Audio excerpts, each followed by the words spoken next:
The year is Cosmo Era 71. The Earth Federation is gearing up for a full attack against the planet colonies. Special Operative Canard Powers is given a mission to find and defeat Kira Yamato.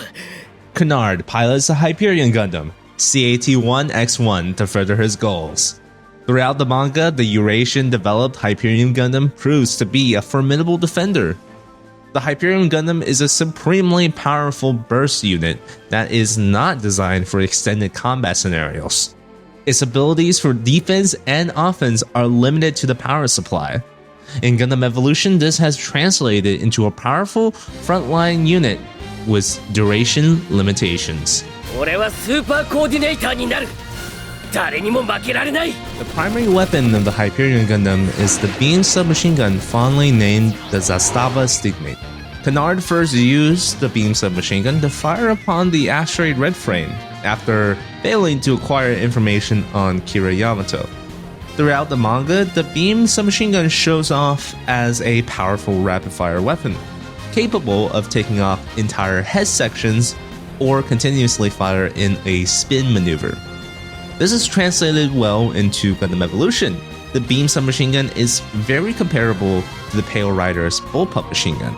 The recoil is similar, with just a straight pull upwards and of course slight deviation horizontally. There is no bloom to this weapon. It is very accurate. The ammo capacity is also huge at 40 rounds. So the DPS on the Hyperion is also pretty good at 450, but keep in mind that the range is very short. It's only 175 meters until the submachine gun's damage falls off very harshly, and the final damage number is extremely low at 13 damage per shots at around 230 meters. The biggest tip I have with the submachine gun is just to always stay close with the enemy. Don't waste your time and effort trying to spray down at mid-range. In the future, you can always find the updated numbers on the Gundam Evolution database, but one thing that is very interesting about the beam submachine gun is its interaction with your shield. 貴様などが俺のハイペリオンにかなうものか。 The small ARMURE LUMIERE light wave emitter located on the arm brings up a 700 health shield. Now, this shield has all the typical interactions of a mounted shield, such as slowing down your boost recovery time by about 2 seconds, it slows down your movement to about 50%, and of course it covers only the 180 degrees forward, so that means anybody who throws a explosive behind you, that will still damage you. The shield, however, also reduces the recoil of the submachine gun. To my knowledge, this is the only shield in the game that reduces some sort of recoil. Neither the GM shield or the Sazabi shield does anything like this. Like the Sazabi shield does not reduce your spread. So the Hyperion Gundam is a little bit step above and a little bit unique because of this. アルミューレ・リュミエール、貴様と俺、その力の差を見せてやる。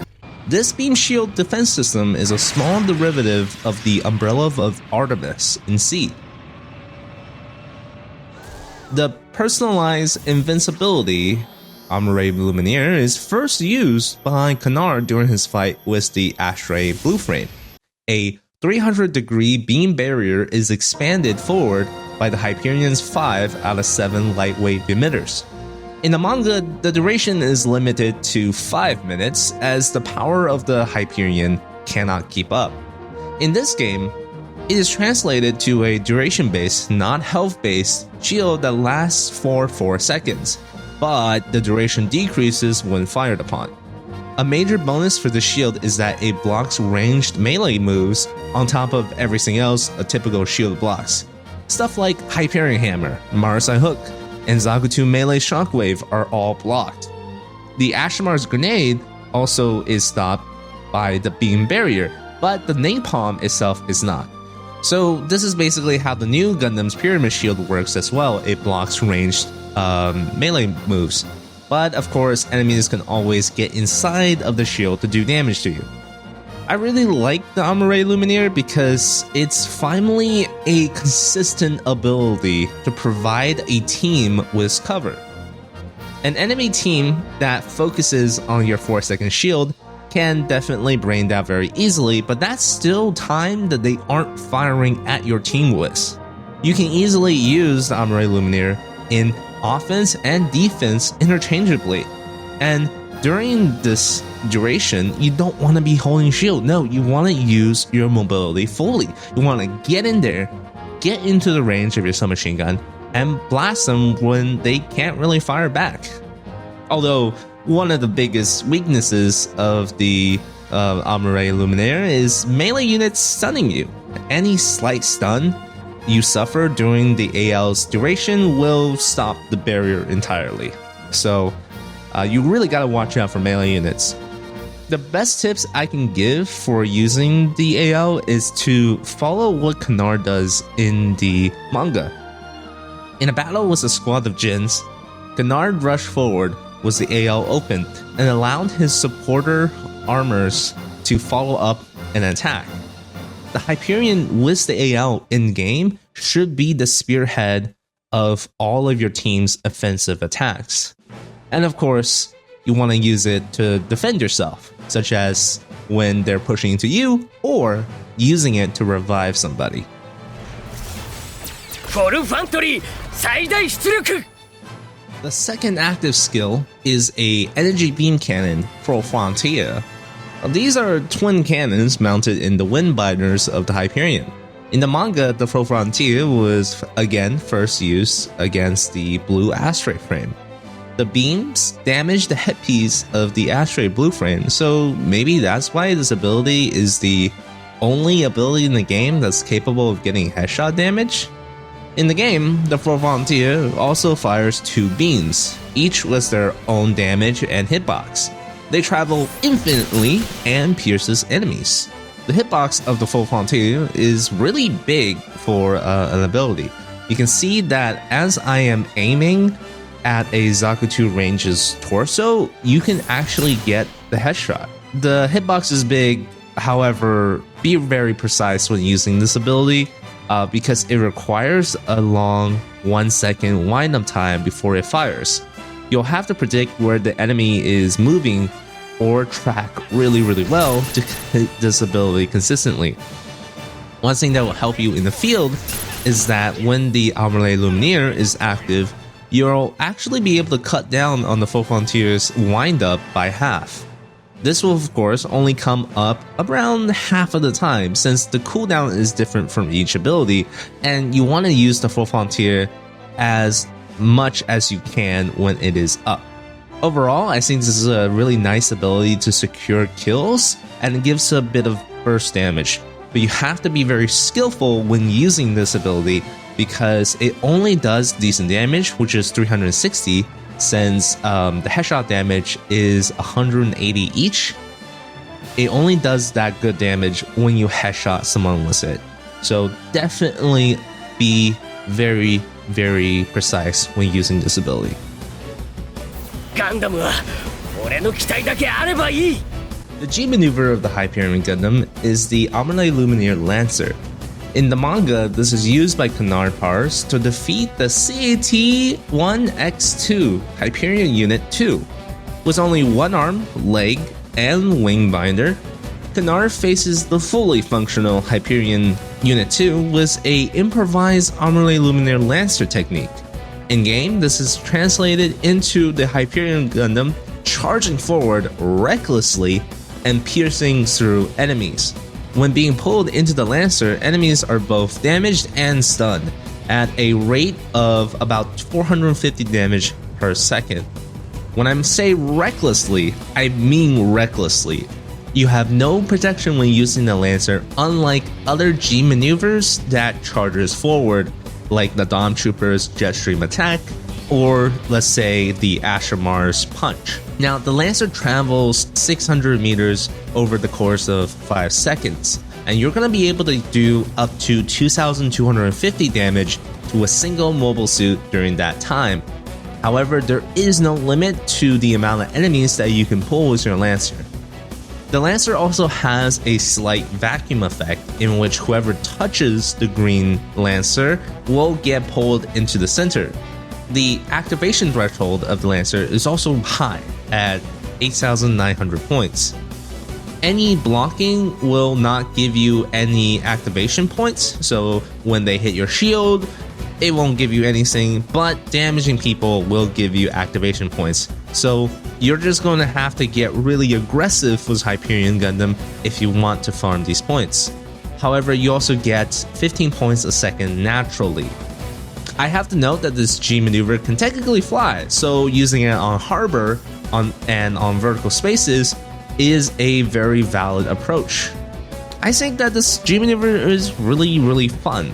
Your enemies will be surprised if you use it around the corner, and they cannot really react to this after they are stunned. Just watch out for turn A, since if he grabs you, you're basically going to be thrown off. The G maneuver has no super armor, no range shield, no protection at all, and you can't even use the ARMURE LUMIERE while this is active.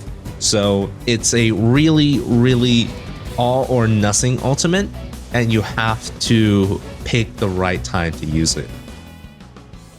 Before this, I didn't really know much about the Hyperion Gundam, but now that I've read the manga, I know about the rivalry between Canard Pars and Hope Prayer. This is a very short 2-volume manga, Seed X Astray, that asks the question, what do you do when you're no one's first pick? It deals with hatred and inferiority complex. It deals with hatred and inferiority complex, and what does it mean to determine your own path?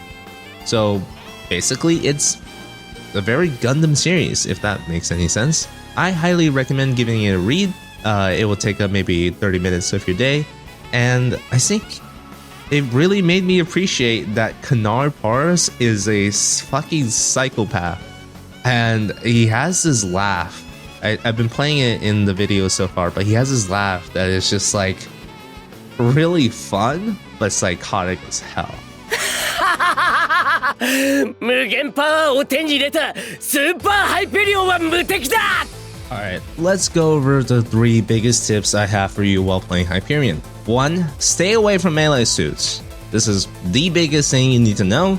Hyperion is super vulnerable to melee suits, Barbados especially, because other shield units sort of have the ability to respond to Barbados. Sazabi has an axe, GM has the shield bash, Hyperion has nothing. None. Zero. Squad. You have to rely on your team to respond to Barbados. I played so many Hyperion games where an enemy team running double melee suits become a living fucking hell because you neither have the burst or the mobility to get away from them. Know your spacings well as Hyperion, and know that he is primarily a tank suit versus range units, and you really need a team that can help you deal with the melee and get them the hell off of you. Number 2, balancing aggro is a huge part of playing Hyperion. Well, what does this mean? Well, it means that you need to learn to cycle your shield and know when to back off. Hyperion is ironically a very squishy mobile suit and can only stay on the front lines drawing fire for a couple seconds.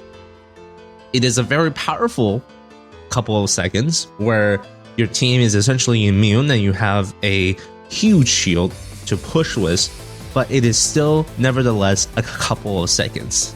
I like to do what I call leapfrogging. When you have ARMURE LUMIERE up, you will spearhead for a team push and then leapfrog to the next position that you can hold.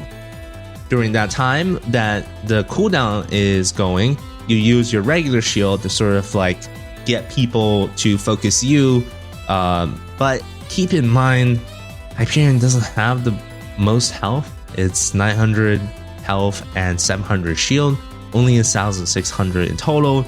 That's not a lot.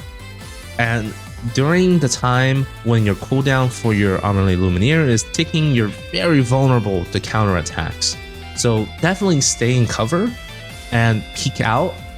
Let your cooldowns reset because you can't always be pushing. You have to play to your strength of the ARMURE LUMIERE pushes. Your power supply is not going to let you push consistently, so leapfrog it up before And you really have to remember that when your shield gets hit, the duration goes down. So if they're all focusing you, you have to back off very quickly. Keep in mind though that it's always a good idea to pop the shield even if you're not going to get a leapfrog effect going up, because whatever the enemy uses to fire at you and your shield is not ammo that's going to your team. And reloading times, that's a serious thing in this game. Number 3, use your G maneuver around corners. Please, for the love of God, use it around corners and surprise people with it. I have learned never to activate the Lancer right in front of people. It's not like a Zaku 2 or a Ashamar G maneuver where it just goes and it goes fast straight through people and stun them. No, it is not even Dawn Trooper's ultimate where you can just pop it and it comes out instantly. No, it has a wind up, and if you get killed, your whole thing disappears. So always do it around corners. You come out fast enough that you can sort of slide around corners, and the duration is long. It's about 5 seconds, so it's long enough for you to slide your way around the cover and pierce through the enemy. You also want to do this because, of course, the Lancer doesn't have any defensive capabilities, so if you don't surprise people, then it's not going to work. Also, fly up, and that falling animation is a time that they can't dash away from you or your team. So definitely try to get aerial with it. I also sincerely hope that your team has callouts for you or map hacks for you to help you know when to activate it around the corner, because one of my biggest things is that sometimes I will hear somebody and then I will use my G maneuver and they're not there. Even though I heard like the sound effects of them walking, they're not there. I wasted my G maneuver. It's expensive to get it back. I threw the game, right? But overall, hey, Hyperion is a really fun unit. It's a top-of-the-line mobile suit that's already being used by several teams in the tournament scene. Thank you, Neto, Tentomon, Yarilia, Percy, Josh, and Hans. You guys have donated enough to let me keep the Gundam Evolution database going. Thank you all so much for becoming Patreons, a flag fighter, and I'll keep improving the website as we go along. You can find any updated stats on the Hyperion Gundam on the Gundam Evolution database. Thank you all for watching. I hope you had a good time, and I hope you have a wonderful rest of your day. I'll see you next time.